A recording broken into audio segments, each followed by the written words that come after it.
Nakakaiyak, nakakakilig. Nakakatawa, nakaka-inlove. Dear MOR.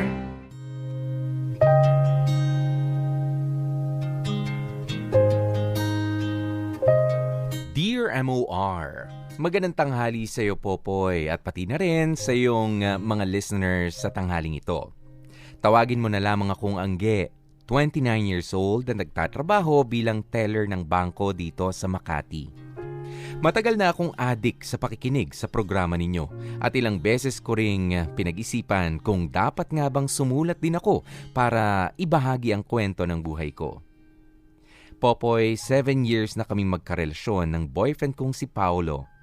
At sa 7 years na yon ay sobrang bihira kami mag-away. Siguro paminsan-minsan lang talaga kapag may topak ako. Pero sa aming dalawa kasi ni Paolo ay siya yung mas matured mag-isip. Hindi niya pinapatula ng mga pang-aaway o yung mga topak ko. Pero hindi niya rin ako ini-spoil. Ayaw niya rin kasing masanay na palagi na lamang ako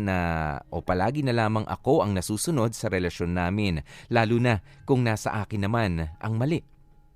Ang sabi nga nila, almost perfect na talaga ang relationship naming dalawa at kasal na nga lang ang kulang na sinisimulan na rin naman naming pag-ipunan dati pa. Pero naniniwala ako, Popoy, na kapag ang relasyon ay masyadong tahimik at malapit sa pagiging perpekto, problema na ang lalapit para subukin ang katatagan nito. Ay naku, babe, buti na lang talaga sinamahan mo ako dito sa family gathering ni na Paolo. Wala rin naman akong gagawin ngayong Sabado kaya rebels lang. Ay, teka. Alam mo, napapansin ko parang kanina pa nakakunot niya noo mo. Kasi naman, inip na ako. Gusto ko lang umalis dito eh. Bakit naman? Ayaw mo ba makita yung family ni Paolo? Hindi naman sa ganun. Kaya na kasi masyadong formal tong gathering nila eh.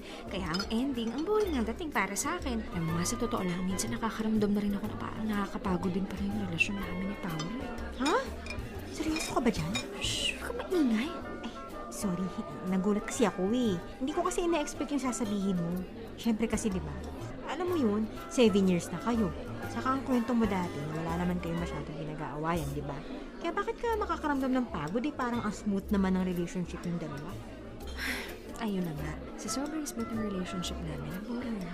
Paano boring? Ang sweet-sweet kaya ng boyfriend mo, no? Nakakaingit nga minsan kapag sinusurprise ka niya sa office natin eh. Tapos nagpapadala pa siya ng mga bouquet ng flowers, chocolates, sana all ganun ka-sweet ang boyfriend, diba? Kasi hindi ganun yung boyfriend ko na si Arlene. Ayun na nga, sa sobrang sweet niya, minsan parang nakakaumay na eh. Huh? Teka, anong ibig mo sabihin nakakaumay? Naku, hindi na ba active yung sex life ng dalawa, ha? Active naman. Talaga? Kailan ba yung last time na nag-make out kayo? 2 days ago. Oh, 2 days ago lang naman pala eh. Alam mo, hindi na talaga kita magits eh. Mas linawin mo nga. Kasi nga, ganito yun. Di ba nga, 7 years na nga kami ni Paolo. Tapos ang pinag-aawayan lang namin sa pagkakatanda ko, yung tinopak ako nung nagbagyo kami kaya bumalik na lang kami kaagad dito sa Manila. Tapos yun, wala na. Parang away bata na lang yung iba. And so? So, wala nang thrill. Parang paulit-ulit na lang yung nangyayari sa aming dalawa. Magkikita kami ng every other day kasi nga malayo yung office niya sa atin. Dinner kasama yung family niya tuwing Biyernes ng gabi. Magde-date kami ng weekend. Magsasex sa apartment niya kapag Saturday night. And then repeat. Nagigits mo ba? Medyo. So, ang ibig mo sabihin, nabobore ka kasi parang may routine na lang kayong dalawa ni Paolo. Tama? Exactly. Alam mo, minsan nga gusto ko na siyang unahan sa mga susunod na gagawin namin at sasabihin ko sa kanya na, oh, Sabado ngayon, di ba? Ibig sabihin, schedule ng makeout natin. Baka naman pwede na change location naman tayo, di ba? Hindi yung puro change position na lang. Saan mo pala kasi gustong gawin? Sa bubong ng apartment niya para may mga pusa. Baliw. Siyempre hindi dun, no? Pero pwede naman siguro na sa kotse niya o kaya sa loob ng cinema. Ano? Alam mo ikaw, ang wild na mga iniisip mo, ha? Oh, bakit? Never yung nagawa yun ng boyfriend mo sa kotse niya? Ginawa. Pero dati pa yun, Oh, ha? at least ikaw na experience mo. Samantalang ako, puro kama at apartment niya lang yung experience ko. Bakit kasi hindi mo na lang sabihin yan kay Paolo? Para tapos na yung issue mo sa kanya. Siyempre, sinabi ko na sa kanya dati pa. Trinay ko pa nga siyang iromansa habang nasa kotse kami at nakapark sa labas ng apartment niya. Oh, naman pala eh. O anong ginawa niya? Eh di wala! Bakit daw ba kasi magpapakahirap kami ng pwesto sa kotse kung malaki naman yung kama niya sa loob ng apartment? See? Hindi niya ako nagigets eh. Eh baka naman kasi kulang ka sa explanation. Kaya hindi niya naiintindihan yung issue mo sa kanya, di ba? Ano pa bang dapat mo sabihin o gawin sa kanya kung umaayaw na nga kaagad siya, di ba? Alam mo, nasa communication lang yan. Kung nararamdaman mo na may papausbong na problema sa relasyon ninyong dalawa, sabihin mo kaagad sa kanya yung lahat. Ayusin niyo kaagad. Huwag mo nang hayaan na sirain pa ng maliit na problema na yun ang relasyon at tiwala ninyo sa isa't isa. Hi girls, parang ang seryosong usapan yung dalawa. Babe, nandiyan ka na pala. Akala ko busy ka pa sa loob eh. Parang ang mas busy pa kayo dito dahil seryoso ng mga mukha niyo. Hindi naman masyado. Ito kasing si Jana ang laki ng issue sa boyfriend niya. Ako? Oo, di ba sabi mo kanina may problema ka sa relasyon ng dalawa, di ba? Oo nga. May Sige. problema nga ako. Ang ibig ko sabihin, kami ng boyfriend ko. Okay, so official girls talk pala talaga to. Kaya nga in-invite ko rin talaga si Jana dito para ma-open niya sa akin yung problema niya. Alam mo na, mahirap na kasi yung naiipon niya sa dibdib niya yung problema nila ng boyfriend niya. Well, may point ka naman dyan, babe. Ano na? Pagdadamutan nyo na naman ako ng alak? Ilabas nyo ang alak. Kung hindi, magbabasag ako ng plato rito. Ano? Si Peter ba yun? Oo, at mukhang lasing na naman. Sandali lang, babe. Pupuntahan ko lang siya bago pa siya makipagsigawang kina papa at mama. Excuse me. Yung pala yung younger brother ni Paolo. Mas mukha pa siyang matanda kaysa sa kuya niya eh. 1 taon lang naman yung tanda ni Paolo sa kanya. Grabe. Family gathering nila, tapos naglalasing saka nagwawala siyang ganyan. Normal na nga yan eh. Ang malala niyan kapag nasapak na siya ng papa nila. Grabe. Parang ang layo na sa boyfriend mo, no? Ang ayos kasing manamit ni Paolo, tapos siya. Tingnan mo naman, no? Black sando, tapos puro tattoo pa. Alam ko kasi black sheep yun sa family nila. Ilang beses nang na-kick out yan ng high school tapos hindi pa nakagraduate ng college. Okay. Sobrang opposite nga talaga sila ng kuya niya, no? Kung si Paolo, sobrang good guy at nakakabore, ito namang si Peter, na sobrahan sa pagiging pasaway. Sayang, cute na naman sana. Anyway, balik na tayo sa topic natin, yung boring mong sex life. Popoy, kagaya nga ng binanggit ko kanina, wala naman talaga akong problema sa ugali ni Paolo dahil sobrang understanding at mature niyang mag-isip. Perfect boyfriend material nga, sabi nila. Pero syempre, kapag ka masyadong good guy at perfect, ay nagiging boring naman. Nagpatuloy ang ganong klase ng routine sa relasyon naming dalawa. Sumusunod lang ako sa mga plano at sa mga schedule na ibinibigay ni Paolo. May point din si Jana na sinabi niyang ang babaw naman ng issue ko sa relasyon naming dalawa. Ganun kasi talaga si Paolo medyo boring pagdating sa kama. Kaya minsan ay nawawala ako sa mood. Pero kahit madalas akong nawawala ng gana pagdating sa kama, alam ko naman sa sarili ko na mahal ko ang boyfriend ko. May mga oras lang talaga na parang kahit gaano mo ka-favorite ang isang ulam ay mauumay ka pa rin dahil paulit-ulit na lang yun ang inihahain sa'yo. Kaya naman nang makilala ko si Lloyd, ang gwapo at bagong accountant sa office namin ay para akong biglang bumalik sa high school at kinikilig sa tuwing titingin siya sa akin. Popoy, malakas kasi ang dating niya. Matangkad siya, maganda ang katawan, maayos manamit, at chinito na gusto ko. Alam kong may mali pero hindi ko maiwasan kung ano man itong nararamdaman ko. Lalo na nang mapansin namin ni Jana na parang nagpapakyut na rin sa akin si Lloyd kahit alam niya na may boyfriend na rin ako. Hindi pa nga ako lasing tsaka nag-e-enjoy pa ako. Anong hindi lasing? Hindi ka na nga makatayo na maayos dyan, no? Teka. Ganito na lang Ako na lang mag-ating kay Andy Palwe. Ha? Sigurado ka? Oo, dala ko naman yung kotse ko. Pero kasi... Yun naman pala may kasama na ako. Huwag ka na mag-alala sa akin. Ingatan na ako ni Lloyd. Hindi ba, Lloyd? Oo naman, akong bahala sa'yo. Ayan, Beb. Pwede ka na umuwi. May driver na ako. sige na nga. Oy, Lloyd ha, Oh. ikaw nang bahala dito sa kaibigan ko. Ingatan mo to, naku. Ihatid mo to ng diretso sa apartment niya, ha? Opo, ma'am, noted po. Sige na, uwi na ako. Bye. Saan nga ba banda yung apartment mo? Sabi na kayo pa umuwi. Okay, lasing na lasing ka na, oh. Wala na Lasing dito. Halika na. Hanap pa tayo ng ibang bar. Gusto ko pang uminom. Ano ka ba? Hindi na tayo pupunta sa ibang bar. Ihatid na kita sa apartment mo, kaya bigay mo na sa akin yung address mo. Wala ka pala eh. Mahina ka pala eh. Mo ko hinahamon, ha? Wow. Naging biglang palaban Alam mo, Angge, nakainom din ako eh. Kapag hindi mo pa binigay yung address ng apartment mo, gagawan talaga kita ng masama dito sa kotse ko. Uwe, talaga? Oo. Gaano kasarap naman yung masama na gusto mong gawin sa akin? Alam mo, ibigay mo ng address mo bago pa ako. Wala, mahina ka talaga. Weak! Sinasabi ko sa'yo, wag ako. Kanina pa ako pigil na pigil sa'yo. Puro ka naman salita eh. Kulang ka naman sa... Eto nga eh. Gagawa na kita ng masama na sisiguraduhin kung magugustuhan mo. Popoy, alam kong mali talaga sa umpisa pa lang ang iniisip at ginagawa ko.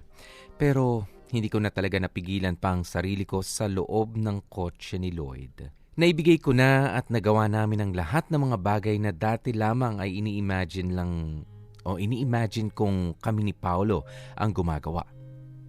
Naramdaman kong game na game din naman si Lloyd kahit alam niya na may boyfriend ako. Kaya hindi iyon ang huling beses na may nangyari sa amin ni Lloyd. Pero lilinawin ko lang, wala kaming relasyon. Kung ano man ang ginagawa namin ay hanggang dun lamang yun. Alam naman kasi ni Lloyd na mahal ko ang boyfriend kong si Paolo. Nagkataon lang na may kulang sa relasyon namin na kay Lloyd ko nahanap at naramdaman. Kaya sabihin na natin na pumayag siya na maging pampalipas oras ko. Kasi kahit saan naman natin tingnan ay nakikinabang din siya sa ginagawa naming dalawa. Actually, Popoy, pareho nga kaming mag-isip ni Lloyd. Boring na ang kama pagdating sa romansa. Mas may thrill makipagtalik kapag ka patago o kaya kapag ka hindi sa isang tipikal na kwarto lamang. Minsan na rin kaming nag-out of town na magkasama para lang sa buong weekend na pagroromansa. Hindi naman nakahalata si Paolo dahil palagi siyang pinapadala sa iba't ibang probinsya ng kumpanya nila para sa trabaho. Kaya ang paalam ko sa kanya noon ay may company outing kami. Tumagal ng 4 na buwan ang ganoong setup namin ni Lloyd. Pero siguro kapag ka mahal mo talaga ang isang tao ay magigising ka na lamang isang araw na marirealize mo ang lahat ng mga pagkakamali mo. Nandito na tayo sa apartment mo. Salamat sa paghatid sa akin. Nga pala, napansin ko na parang kanina ka patahimik. May problema ka ba? Wala naman. Wala naman, pero parang ang lalim ng buntong hininga mo. Tsaka, nasa sinayan pa lang tayo. Hindi ka na nagsasalita. Buong araw kang wala sa mood. Ano, nag-aaway ba kayo ni Paolo? Nakakalata na ba siya? Hindi naman.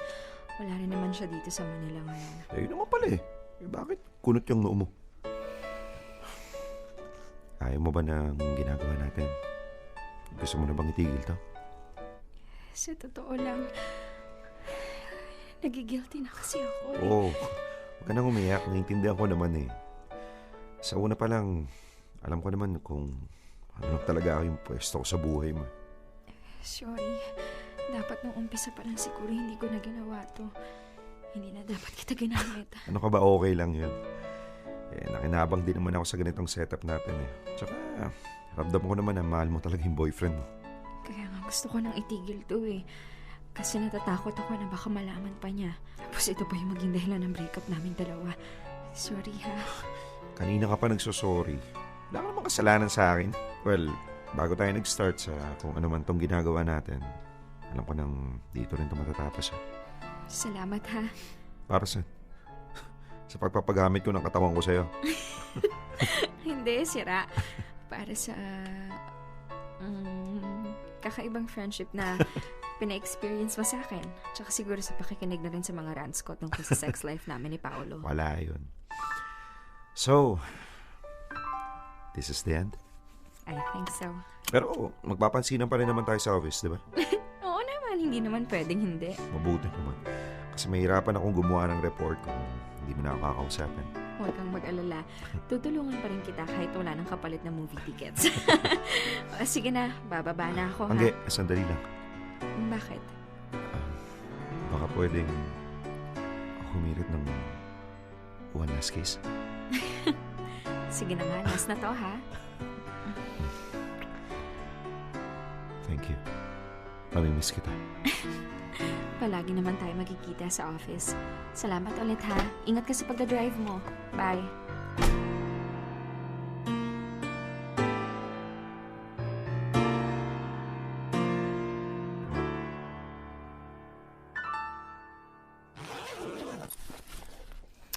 Nasaan na ba yung susi ko? Tagal niya namang mag-makeout sa loob ng kotse. Peter? Anong ginagawa mo dito? Edi hinihintay ka makababa mula sa kotse ng lalaki mo. Ano bang sinasabi mo? Ano, magdedenay ka pa talaga? Kitang-kita ko naman yung pag-ahayikan yung dalawa kanina pa sa loob ng kotse. Wala akong alam sa sinasabi mo, kaya umalis ka na. Wala kang alam? Talaga? Ako meron, matagal na. Nakita ko kayong magkasama ng lalaki mo sa isang motel noong nakaraang linggo. Ano?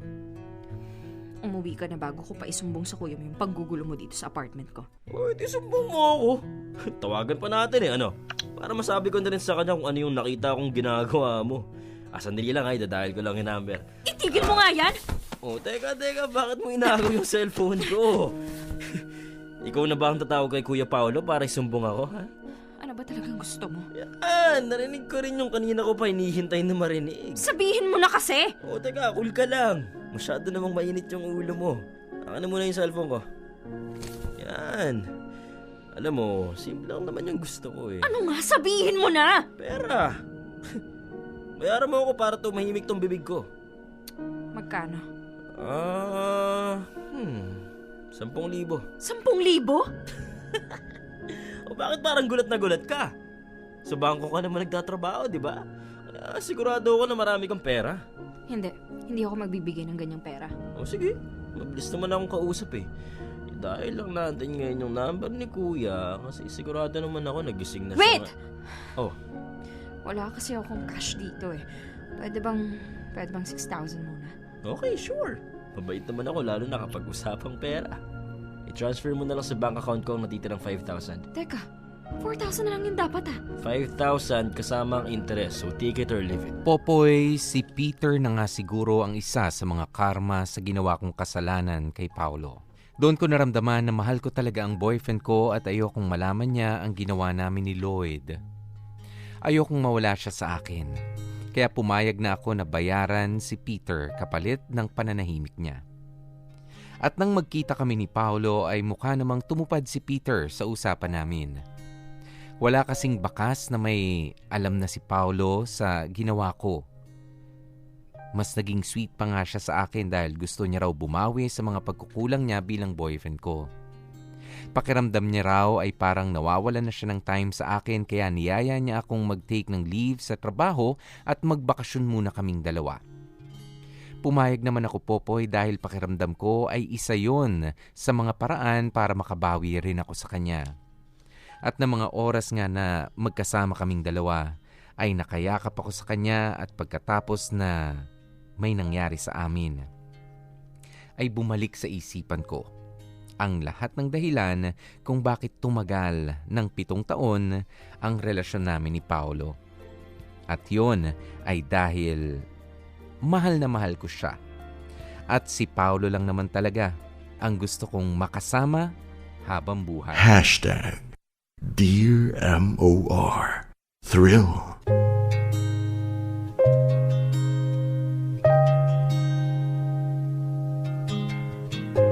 Popoy, hindi na ulit nagparamdam pa si Peter pagkatapos kong ipadala sa kanya ang pera na hiningi niya.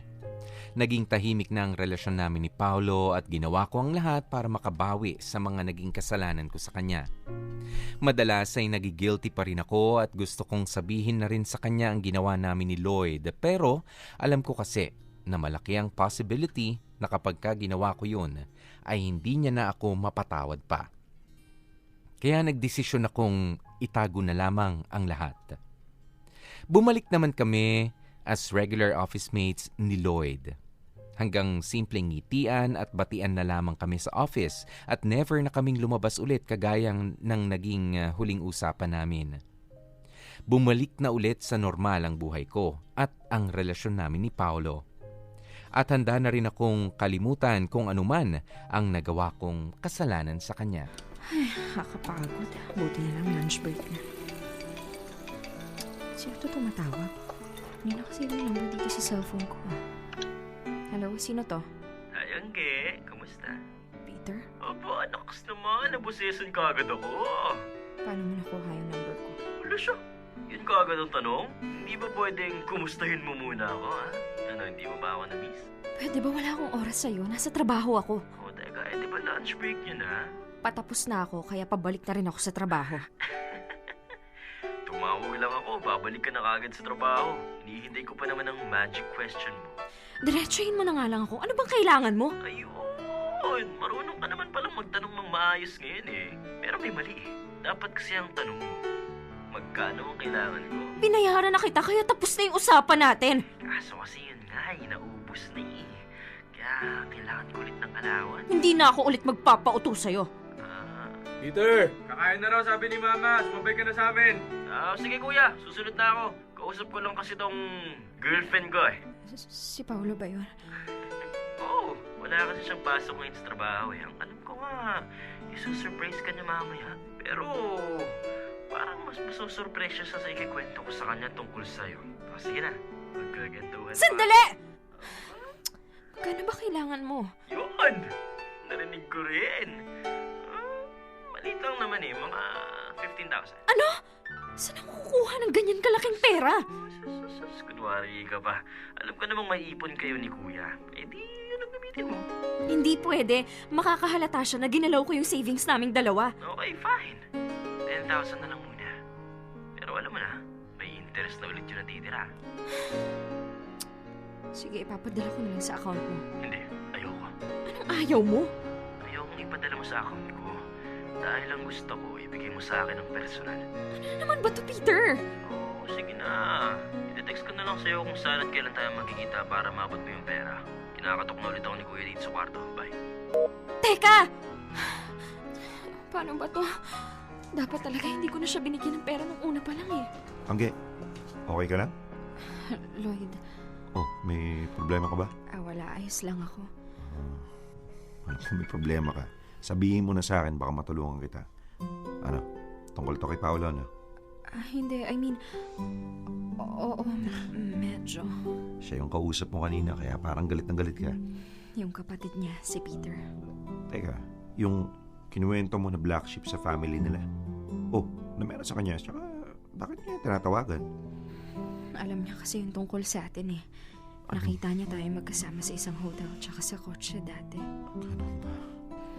At ngayon, binablackmail niya ako. So, anong gusto niya? Pera ba? Oo. Kamagalala, pwede kitang tulungan kasi damay rin naman ako dito eh. Nagbigay na kasi ako sa kanya nung nakaraan.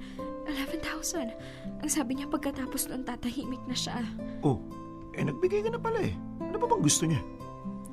Pera ulit. Ano? Kesyo naubos na raw niya. This time, 15,000 na yung gusto niya. Pero kahit 10,000 na lang daw muna. Wala naman kasing trabaho yun eh. Angge. Pwede ako mag-share kung papayag ka. Hindi na. Ako naman kasi talaga yung punot dulo ng problema ko. Dapat hindi ko na sinimulan yung kasalanan na to eh. Para hindi na umabot pa sa ganito. Ano kaya kung sabihin mo na lang kay Paolo yung totoo? No! Lloyd, never kong gagawin yon. Mas willing pa akong bayaran si Peter kesa malaman ni Paolo yung ginawa ko. Yung ginawa nating dalawa. Angge, imaginein mo. Paano na lang kapag nalaman ni Paolo yung totoo mula kay Peter? Di ba mas magagalit yung boyfriend mo? Hindi nga mangyayari yun dahil babayaran ko si Peter. Well, kapag naubos na niya ulit yung pera na binigay mo, hihingi na naman siya sa'yo para lang tumahimik siya. Tapos magbibigay ka na naman. Kung yun lang yung paraan para hindi malaman ni Paolo yung tungkol sa ating dalawa, babayaran ko ulit siya. Pero hanggang kailan ka magbabayad para lang manahimik siya? Popoy, gulong-gulo na ako sa ginagawang pambablackmail sa akin ni Peter. Wala rin naman akong ibang sinisisi dahil aminado naman ako na kasalanan ko rin kung bakit ito nangyayari. Dahil ako ang nagsimulang maghanap ng apoy na lalaruin. Pero pinagsisihan ko na lahat ng yon, Popoy.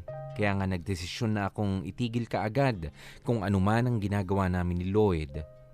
Gusto ko na ng tahimik na relasyon kasama si Paolo at sundin ang mga plano niya para sa aming dalawa. Kaya kesa malaman pa ng boyfriend ko ang ginawa ko, ay binigay ko na lamang ang pera na hinihingi ni Peter kagaya ng gusto niya.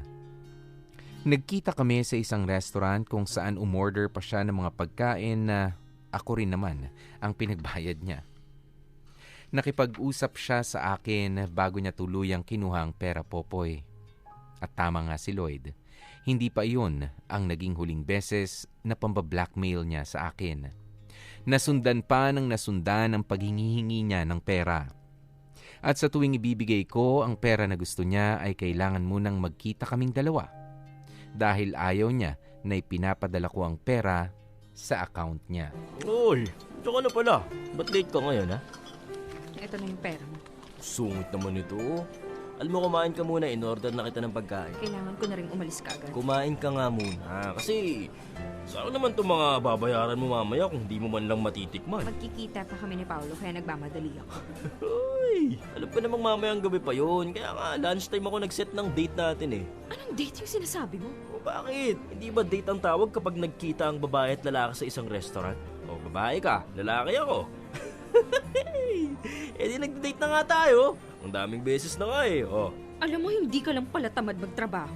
Ilusyonado ka pa. Kasi kahit kailan, hindi ko kinoconsider na date tong pagkikita natin. Ginagawa ko lang to para ibigay tong pera na hinihingi mo sa akin. Cool ka nga lang. Ang dami mo naman kaagad sinabi. Ikaya mo na lang yan kasi mahaba pa ang time nating dalawa. Alam mo, kahit sino hindi gaganahang kumain kung ikaw yung kasama. Okay. O di ako na lang kakain ito. Ikaw rin naman magbabayad ng lahat ng tumamaya eh. Kunin mo na nga lang tong pera para makaalis na ako. Mamaya na nga. Kararating mo lang, aalis ka na agad. Magkwento muna tayo. Wala akong panahon para makinig sa mga ikakwento mo. O edi ikaw magkwento. Sinasaya naman ng lahat ng panahon ko. Pwede ba, Peter? Ano pa bang gusto mo? Magkano pa ba yung kailangan mo para lang tigilan mo na ako? Alam mo, baguhin natin yung tanong mo, ha? Kasi this time, hindi na ano o magkano ang gusto kong makuha. Pwede ba sabihin mo na lang para matapos na tong usapan na to? Ikaw. Ano? Anong ako? Ano bang ibig mong sabihin? Ikaw ang gusto ko. Nababaliw ka na ba? Pwede rin.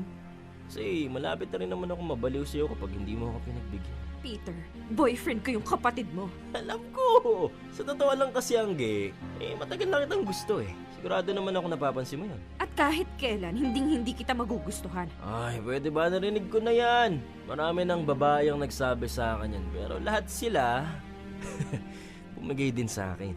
Kaya sigurado ako na pati ikaw, mapapasama ka sa listahan ko. Mahal ko si Paolo, kaya please lang wag mo nang ipilit yung sarili mo sa akin. Hindi nga. Kaya mo ba nagawang manlalaki, ha? Aminado naman ako na may kasalanan talaga ako. Pero pinagsisisihan ko na yon. Bakit parang hindi na? Kaya nga paulit-ulit kitang binabayaran, di ba? Para manahimik ka na at hindi masira yung relasyon naming dalawa. Teka lang. Bakit? Tumutupad naman ako sa usapan, ha? Ano, may nalaman ba si Kuya sa panlalalaki mo? Wala naman, di ba? Pero bakit kailangan mo pang gawin to? Gumaganti ka ba sa kanya kasi mas paborito siya ng parents nyo? Kasalanan mo rin naman yun kasi pasaway ka sa kanila. Alam mo pang teleserye na yan. Hindi ba pwedeng gusto lang kitang matikman kasi nagpapatikim ka rin naman sa ibang lalaki? Pinagsisisihan ko na nga yun! Inaayos ko na nga yung relasyon namin ni Paolo dahil nagpaplano na kami magpakasal.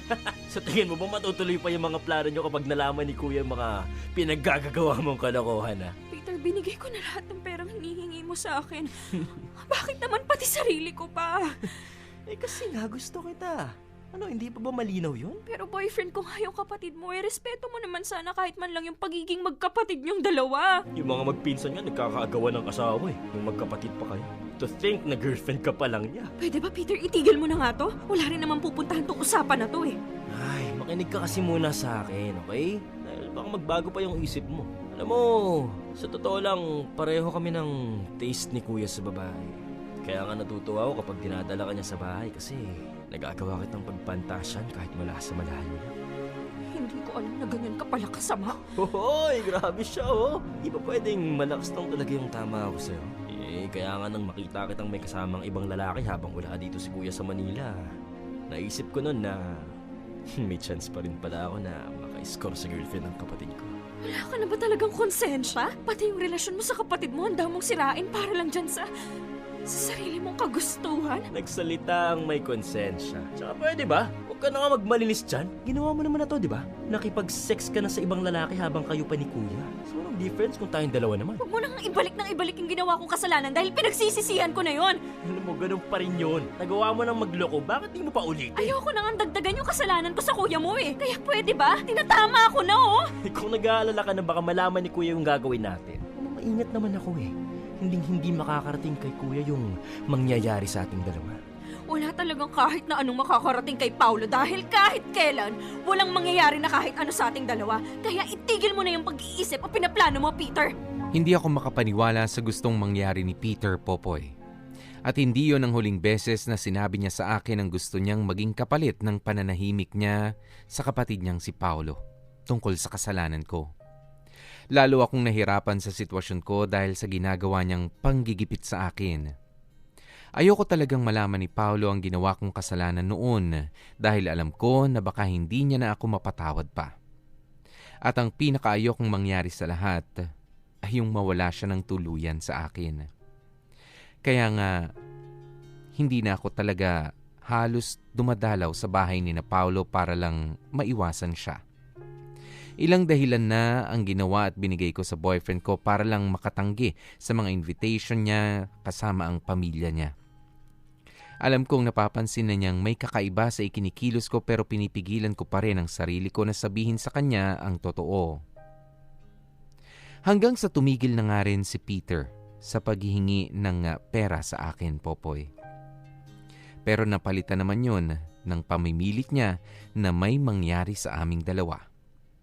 Isang bagay na kahit kailan ay hinding-hindi ko hahayaan na mangyari. Salamat sa paghatid sa akin dito sa apartment. Wala yun. Para namang hindi kita inahatid dati Oo nga naman. Sige, pasok na ako ha. Hindi na kita yayayain sa loob. Kasi gusto ko na rin sana magpahinga ng maaga. Babe, sandali lang. Bakit? Gusto mo bang magkape muna? Sorry ha, pagod na kasi ako sa trabaho kaya gusto ko matulog ng maaga. Kung gusto mo bukas Okay ka lang ba? Oo naman. Bakit naman ako hindi magiging okay? Para kasing may gusto kang sabihin sa akin eh. Wala. Pagod lang ako sa trabaho. Meron ka bang tinatago sa akin? Babe, ano ba to? Diretsahin mo na lang kaya ako. Gusto ko na kasi talagang magpahinga eh. Napansin ko kasi na parang ang cold mo nitong mga nakaraang araw eh. Tapos hindi ka na sumasama sa family dinner namin. Naiintindihan ko naman na busy ka sa trabaho. Pero nagtataka lang ako kung paano ka nagkaroon ng time para makipagkita sa kapatid ko. Huh? Nakita ko kayo magkasama sa isang restaurant noong isang linggo nung sinabing mo na may lakad kayo ni Jana. Tapos nakita ka rin daw ni Mama na kasama si Peter nung isang buwan. Hindi pa nga ako makapaniwala nun eh. Kasi malabo yung mata ni Mama. Saka ang sabi mo sa akin nun, kasama mo yung parents mo na magpa-check up, di ba? Ayaw mo pa nga nasamahan ko kayo eh. Babe, kung wala kang tinatago sa akin, bakit nagsisinungaling ka pa sa tuwing makikipagkita ka kay Peter? Tsaka, bakit kayo nagkikita ang dalawa? Paulo, I'm sorry. I'm sorry. Oh, tapos nagsasorry ka ngayon. Bakit? Sabihin mo kasi sa akin yung totoo. Ano bang dahilan at nakikipagkita ka sa kanya? Pinablackmail niya kasi ako. Bina-blackmail ka niya? Oo. Nung una, hinihingan niya lang ako ng pera. Hanggang sa... Ang gusto niya may mangyari na sa aming dalawa.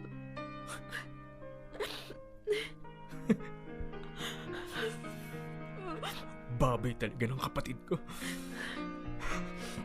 Anggay, sabihin mo sa akin.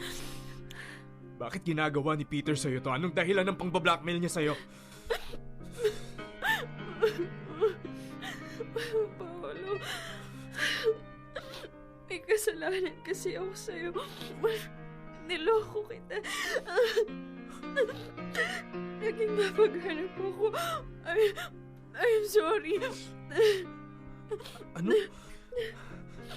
Ano ba sinasabi mo? Ang sabihin mo, hindi totoo yan. Sabihin mo, hindi totoo yung sinasabi mo. Matagal ko nang gustong sabihin to pero natatakot ako. Paolo, naging marupok at mapaghanap ako. Oo, inaamin ko tumikim ako ng iba. At nalaman yun ni Peter. At yun yung dahilan kung bakit kanya binablockmail. Kasi matagal na niyang alam na niloloko mo ako, ganun ba? Pero wala kami naging relasyon ni Lloyd. Yung lalaking lagi mong kasama sa opisina niyo. Yung lalaki na ang sabi mo katrabaho mo lang. Yun pala, ikaw na yung tinatrabaho niya? Maniwala ka. Wala kami naging relasyon na dalawa. Kasi ikaw lang naman yung... Kaya nagpatikim ka na lang sa kanya.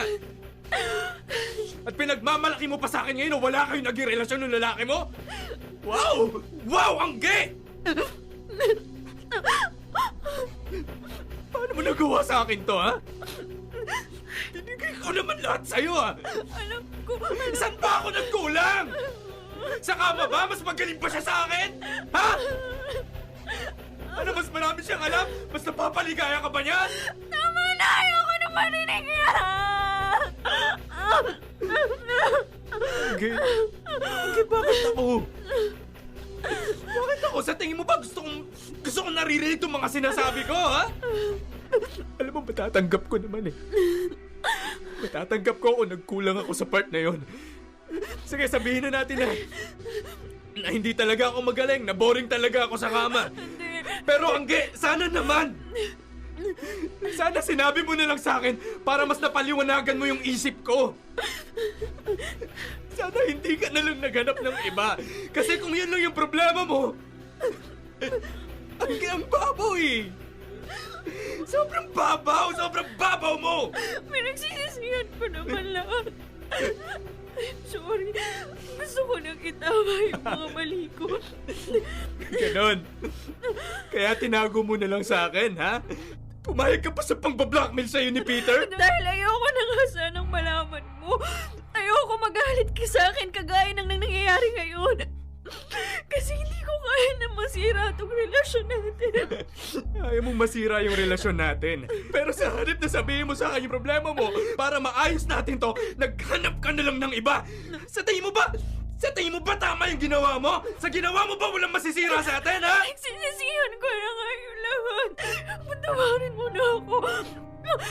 Ayusin na lang natin to. Kasi ayoko talaga na mawala ka sa akin.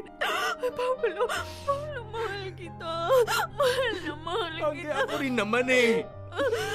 Binigay at ginawa ko yung lahat ng gusto mo. Angge, alam mo kung gaano kita kamahal, di ba?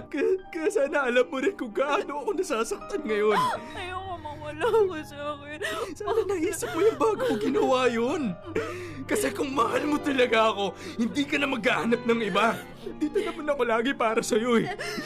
At lahat ginagawa ko para maramdaman mo kung gaano kita kamahal. Maniwala ka, pinagsisisihan ko na yung lahat.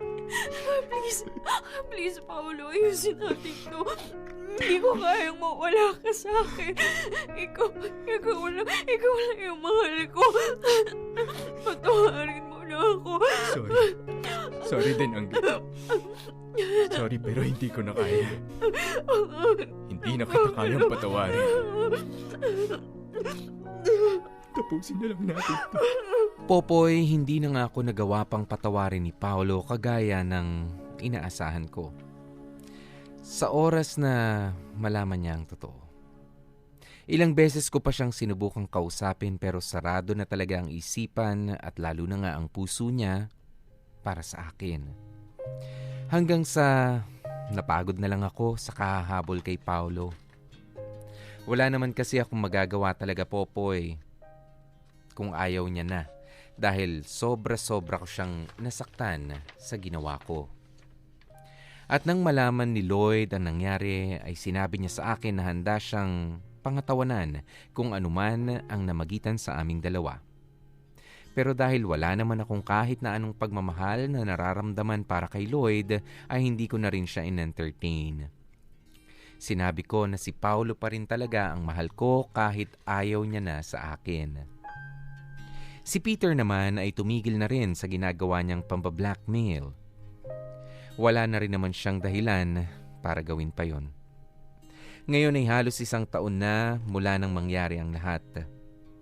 Nararamdaman ko pa rin, Popoy, ang sakit at pagsisisi dahil sa mga ginawa kong kasalanan kay Paulo. Tama naman kasi siya. Dapat ay mas inopen ko sa kanya ang problema ko sa relasyon naming dalawa. Hindi ko yun dapat sinarili at mas lalong hindi ko dapat hinanap sa ibang tao ang thrill na hindi niya nagagawa o naibibigay sa akin. Mas naging matatag at open sana ako sa kanya para hindi ako natukso. Para hindi sana ako nagkamali at nakagawa ng kasalanan na tuluyan nang sumira sa relasyon naming dalawa. Popoy, hanggang dito na lamang ang sulat ko at alam ko na marami ang hindi natutuwa sa kwentong ibinahagi ko ngayong tanghali. Pero sana ay maramdaman ninyo at ng inyong mga listeners na sobra-sobra na akong nagsisisi sa ginawa kong kasalanan nang dahil sa pagiging makasarili at sa kababawan ko na naging dahilan nga para mawala sa akin ang pinakamamahal kong tao. Maraming salamat ulit, Popoy. More power and God bless sa inyong lahat dyan sa Dear MOR.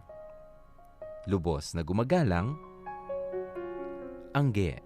Hashtag Dear MOR. Thrill. That's the price of the thrill. na hinanap mo. Diba?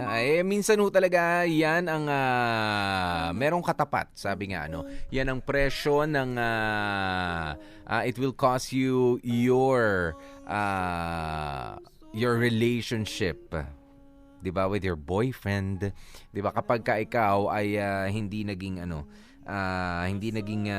maingat, hindi muna nag-isip at naging sabihin na natin unfair, 'di ba? At yan ang nangyari nga dito kay Angge, at yan nga yung gusto ko, 'di ba, na sabi ko mas marami sana yung nakikinig, not because of the number of views, ayan, pero dun sa number of viewers nga and listeners na matututo sa ganitong klase ng mga kwento. 'Di ba, na ay teka, ganyan pala kataas ang presyo na kapag ka ikaw ay nahuli, 'di ba? O kaya naman ikaw ay na blackmail, o kaya naman ikaw ay gumawa talaga ng kalokohan sa loob ng relationship. Well, 'di ba, ano ba masasabi pa natin dito kay Angge, 'di ba? Minsan nasa kahit na magsisi ka na magsisi sa huli. Okay, alam naman natin lahat na nasa uli ang pagsisisi. Alam na natin yun, wag na nating ulit-ulitin yun. Pero hindi lahat ng mga nagsisisi ay nabibigyan pa ng panibagong pagkakataon.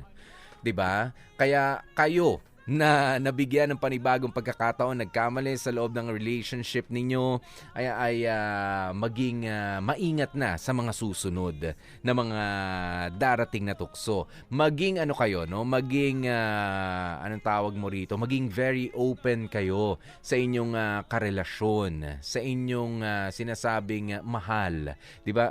Kung saan ba kinukulang, saan ba yung parang kulang ang excitement, kulang ang thrill, you don't get satisfied, 'di ba, sa mga ginagawa ninyo, 'di ba? Hindi lang naman sex, napakarami pa, napakarami pa mga aspeto sa loob ng relationship, more than yung sex na tinatawag natin or love making, na dapat ninyong i-improve ng pareho. 'Di ba? Dapat napag-uusapan ninyo pareho. Yan yung sinasabi natin. Kapag ka sa iba ka nagsabi ng problema ninyo tungkol sa boyfriend mo o sa girlfriend mo or sa asawa mo, doon sila mag-take advantage. 'Diba? Pwedeng hindi sila nagte-take advantage pero without you knowing it, you're looking for trouble. 'Diba? Ikaw pala yung ino-offer mo na sa pagsasabing yun, ino-offer mo na yung sarili mo doon sa isang prospect, 'diba, na pwedeng magbigay ng hinahanap mo sa iyong jowa. Ayan, kaya you be careful sa pagsasabi. It's not always may nagte-take advantage sa'yo. 'Di ba? Minsan dumarating din yung punto na ino-offer mo na yung sarili mo. At 'yun yung nangyari dito kay Angge. 'Di ba? Isipin ninyo, hindi naman talaga nag-umpisa yung namagitan sa kanila ni Lloyd kung hindi rin dahil kay Angge. Dahil hindi niya sinasabi kay Paolo na merong pagkukulang sa relasyon natin, hindi thrilling ang ating o hindi ganun ka-exciting ang ating sex life. Wala, sinasabi niya sa kaibigan niya. Ayan, i-share niya doon sa kay Lloyd Tuloy. Ayan, at doon niya na exert, doon niya na experience. Kasi nga parang inoffer mo yung sarili mo. Doon sa ibang tao. Kaya mag-iingat kayo dyan. Na hindi magsasabi sa inyong kapartner. Importante yung open line of communication sa bawat magkarelasyon. Yan naman talaga yung tama. It's basic, pero minsan nang dahil sa trabaho, ang dami ring factors, nang dahil sa trabaho, nang dahil sa, sabihin na natin, sa oras nga, ng pag-uusap ninyo, ayan, at sa marami pang iba, na mga ibang mga priorities aside from your time together, ay nababaliwala na lang. Akala nyo maliit na issue. Ayan, pero yun pala, ay talagang hindi na ginagawa nyo pero hindi ka na nag-enjoy. You don't get to experience the pleasure ng love making. Sabihin nyo, sex lang naman yan. 'Di ba? Sex must feel good. 'Di ba? Masarap yan. Pero hindi naman, sabi nga, minsan hindi na kasya. Minsan hindi na kasya. Hindi na kaya yung change position lang. Kasi meron ng kulang. 'Di ba? Pwedeng kailangan diyan umiba na nga ng lugar. Pwede diyan ay you try something new, 'di ba, sa inyong sex life, spice it up. 'Di ba? Huwag naman yung laging okay, 1 2 3, tapos. 'Di ba? Dagdagan nyo ng konting excitement na dapat hindi naman para naabuso yung isang partner, hindi naman na nasosobrahan o parang nafi-feel na napipuwersa yung isang partner na napipilitan lang. Magtagpo kayo sa gitna. Ano ba yung kaya nating gawin, 'di ba, para magkaroon ng konting thrill sa ating sex life. Thank you so much at bukas ulit magkarinigan po tayo mga kapamilya, ha. Stay safe, stay healthy. Kung hindi kailangan lumabas, stay indoors. Ayan, para maging ligtas sa sa nCoV virus. 12 minutes makalipas ang 2:00 ng hapon. Ako po si DJ P, DJ Popoy, that's my Guapopoy, at yan na nga po ang kabuuan ng kwento natin ngayong Tuesday. Dear MOR. Thrill. Dear MOR, ang mga kwento ng puso mo.